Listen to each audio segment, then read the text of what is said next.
Welcome back. It's time for one of our favorite and most educational segments, Louisiana Legends. We have Colby Hebert, Traiteur, Cajun Hatter in the building, and Brady is joining in on this discussion because we're talking about Mardi Gras, specifically like history of Mardi Gras, which is fascinating to me for someone who came from a state that didn't really celebrate Mardi Gras. I had no idea what it was until moving here.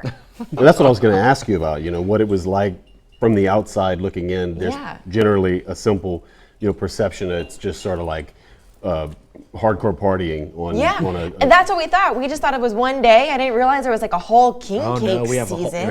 Exactly. Like there's a whole tradition. And all of us, pretty much history buffs, so we love to get down to the origin and the details of things and kind of discuss the backstory. So with Mardi Gras in particular, we have certain dates. It's really a whole season, like you said, Carnival. So basically, that's going to be initiated with the Epiphany, and that's where we don't really eat king cakes until the Epiphany, which is obviously the feast of the three magi or wise men, who came in and which is also the 12th day of Christmas. Exactly, the 12 days. So you go all the way to that. Right.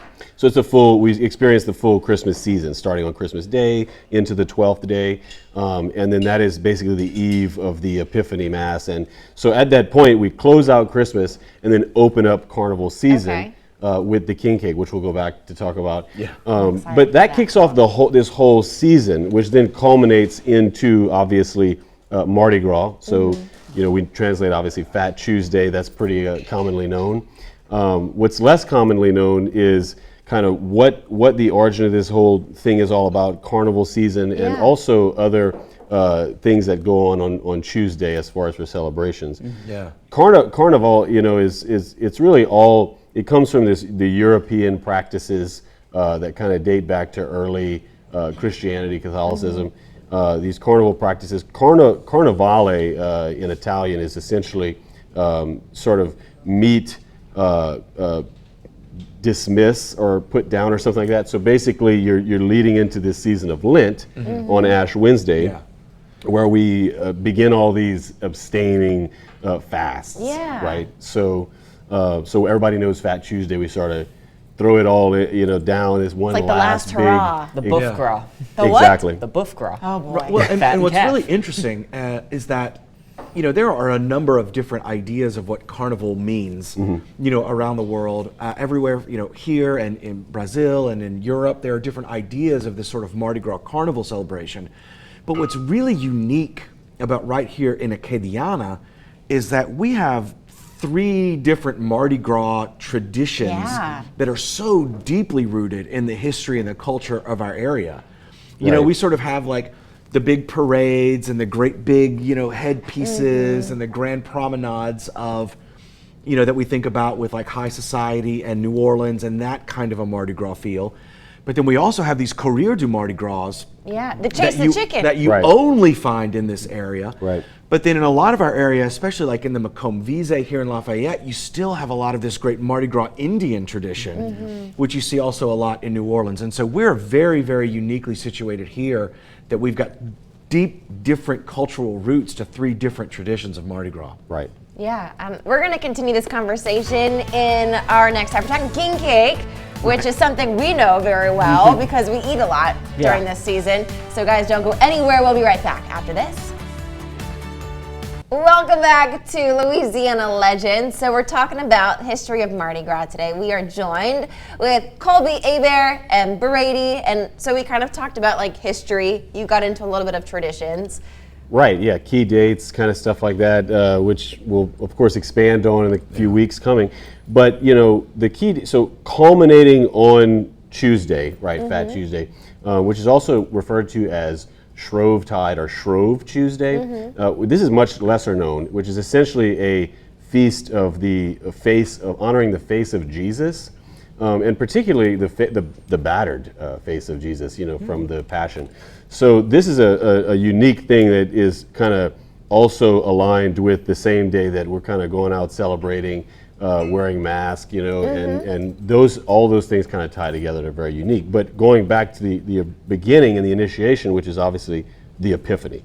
So the 3 kings, the 3 magi, and that's obviously where the origins of the king cake come from. We have a cake, which traditionally in France, countries like France and Spain, was more of a puff pastry, galette du roi, and it's got more of a frangipan kind of filling, that almond and basically we've got the search in the circular motion because the king cake, the three kings are wise, and we're kind of leading their pursuit toward the baby Jesus in a way that would keep Herod and his men confused. So that's why it's in a circular shape. And then we have the baby, obviously, that's put in it, which is the baby Jesus. So you kind of put that in the cake, and we've got to find it and everything like that. So it was really funny because during the holiday season, I had a friend that we were talking to about king cakes, and they were like, "Oh, okay, so like, if you go and you cut the king cake and you get the baby, that means that you have to buy the cake next year." And I'm like, next year? Probably like tomorrow. Like, you got to bring that cake in by Friday. Like, this is like next day delivery. This is a quick turnaround here. Yeah. And but no, and that's really one of those things that dates back to that 12th night tradition, going all the way back to Europe,